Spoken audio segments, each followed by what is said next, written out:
Christmas is one of those times that can lead to you in your marriage having some interesting conversations. Some of them really good at about, how you're going to spend time with family and things like that. But it's also one of the hot topics when it comes to money. And it's also one of the times where in your marriage you find yourself arguing over money and fighting over how much you've spent over Christmas or what you've done with your money because of Christmas. And so today what we're going to share with you is, I guess, some things to consider and think about now that will help you to prepare for Christmas and also, more importantly, prevent arguing and fighting about money because of Christmas, because that is a very big possibility.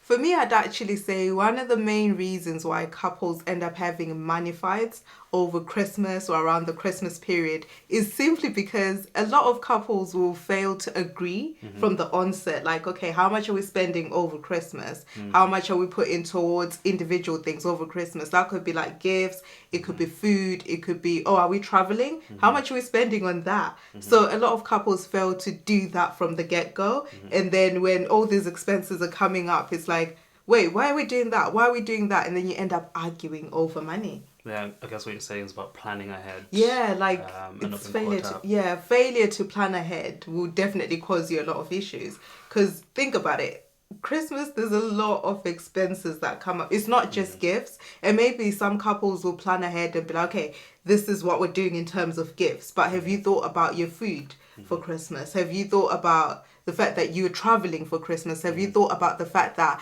okay, there's other people besides the two of us or us and our children that we're thinking about getting gifts for? So failure to do all of that in the beginning then causes a lot of fights as you go along. And the failure to plan leads people to do the second thing, which is to use debt for Christmas. Right? You end up buying stuff over your credit cards, which is obviously the main option for many people, because you're just thinking, oh, we need to buy this gift and that gift, and we need to decorate the house, or we do need to travel and go from one city to another, and then you just keep swiping the credit card, and then before you know it, you've racked up quite a bit of debt. Just because of Christmas. And listen, I get it, Christmas is special, and it is special to spend time with family, and it is also really nice, especially when you've got kids and you want to buy them something that seeing their happy faces over Christmas, getting excited about the gifts that they're going to get, especially when you get them something that they want that is quite pricey. But to do that over credit card is honestly one of the dangerous things, and it is because of that the debt will live with you after Christmas, really, and that's how you end up fighting over it, and you just end up kind of putting yourselves in an even worse position financially to try and make up for, I guess, the lack of planning and also the lack of money that maybe you haven't saved up for to cover the things that you're trying to do for Christmas. And it brings about a lot of tension into your marriage as well, because it's like you let's say you were debt free, had no debt whatsoever, and then now you've taken on this debt to buy all these gifts and make people happy. But in the long run, the two of you are not going to be happy, because now you're going to be fighting about debt that you accumulated over Christmas. And I think it's one of those things where personally I would say really think about whether it's worth having like an extravagant Christmas that leaves you in debt. Or could you scale it down a bit? Maybe have like the bare minimum, or be very simple. Get like a few gifts for your children. Don't get them like the most expensive things, and don't get each other the most expensive things. But then doing that means that you won't get into debt. So think about it. Is it better for you to have the debt and the stress after Christmas? Or are you better off doing something quite simple and not having any debt? Absolutely. Another big area when it comes to spending money is obviously going to be gifts. And we just touched on it now about buying gifts for your children. But, there's kind of that wider piece of gifts. But first of all, I'll be honest, I think maybe for most people who are over, 25 or maybe 30, we're not really like, oh, buy me this, I want this for Christmas. Or maybe I'll speak for myself. We're at that age now. I remember the days when I was like 18, teenage age, and early in my 20s, I'd be, I want this, that, and that. But this season, I've been asked a lot of times, like, Linda, what do you want for Christmas? And I'm just there like, just give me money, man.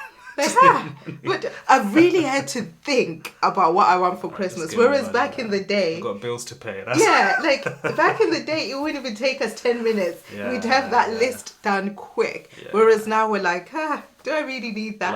Life has hit us, so we don't have time for like, do I really need the gift, or do I really need that? And maybe sometimes it's the fact that we're like, okay, we can get ourselves the things when we need them, and we don't want to just get things. We don't want to just get things for the sake of it's Christmas, I must have a gift. If I genuinely don't need it, I won't get it. But when the time comes when I need something, I'll get it. But having said that, right, if you have got people that you're wanting to buy a gift for, then you kind of have to think about, from a financial perspective, what are you able to do? What can you afford? What can you afford? And even maybe even a priority to kind of say, right, I have £200. That's my limit. And there's 10 people on my list. Maybe I need to make that like less than 10. As much as I would love to buy them something, just kind of that planning ahead and thinking ahead that I was speaking about earlier, I think goes a long way with this. But then another thing is that gifts don't have to necessarily be expensive, at least in my book. They don't have to be. You don't have to splurge to be considered a gift. There is a concept of re-gifting. I know some people might be like, but it is a concept. I've done re-gifting. Re-gifting is a concept. Times. If you have something that someone bought for you, or something that you've got that you've never worn or never used, you can re-gift it. Re-gift it. Like, give it a new home. Basically, give it a new that's home. How I say it, and I don't think there's anything wrong with that, to be honest. So if that's where you are, that's what you decide to do, then by all means, go for it. But there's also people that come from really big families, or people that like me and you, our family, extended family is quite big. If we were to all get together for Christmas, every single person, I'm sure we'd be like in the 20s and 30s and stuff like that. So you can imagine if we all said, okay, this Christmas we're all coming together, everyone under one roof, then you're thinking, I need to get a gift for every single person. That's a lot. In that scenario, no one's getting a gift from me, I'm sorry.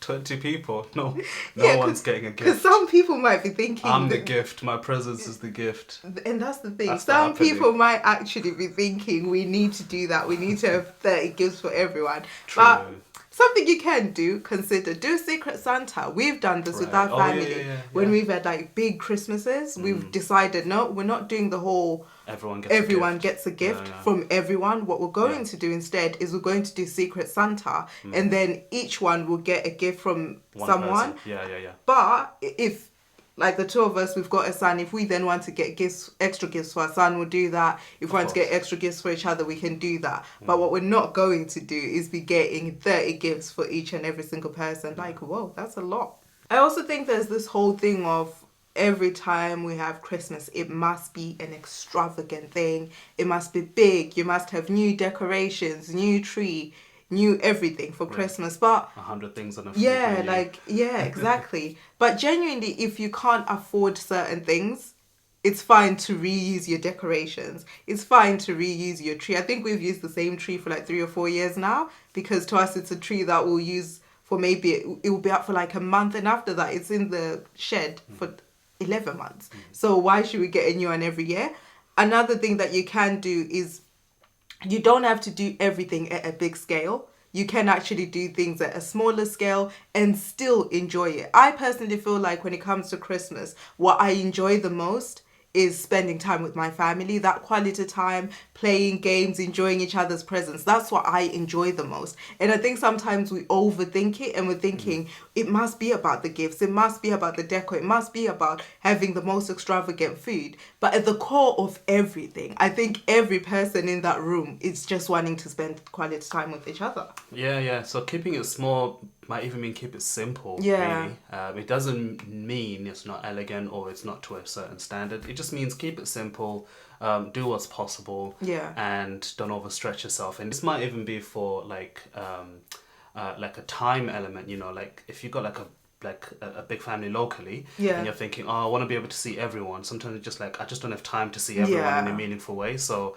maybe let's just meet like this person and this household and this household today, and then on Boxing Day we'll then meet the rest, sort of thing. But yeah, I think keep it small is definitely a good sign. Now, talking about keeping it small, I think the next big thing to avoid money fights is, don't make big financial decisions without talking to each other.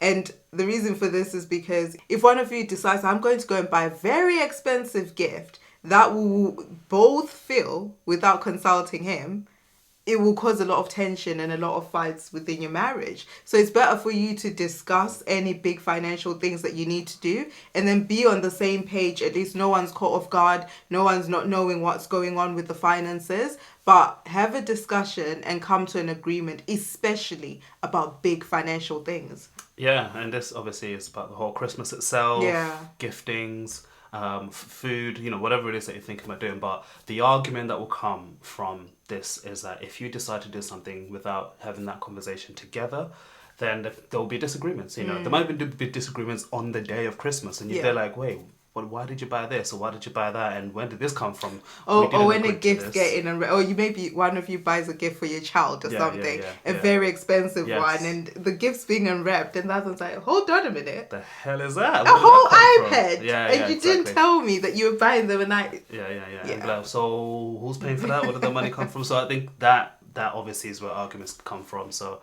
definitely don't do that. So those are kind of the things that we'd say for you to consider as it comes up to the Christmas season, and these are things that we hope you can put in place so that you can avoid fighting and arguing over money. Now, we have got a freebie that you can download and sign up to on our emails, and effectively it will help you to learn as a couple how to resolve conflicts that come up in your marriage, not just financially, but in any kind of conflict. We'll put the link in the description for you to sign up and then start to get emails and tips from us of how you can avoid conflict in your marriage and start working together as a team.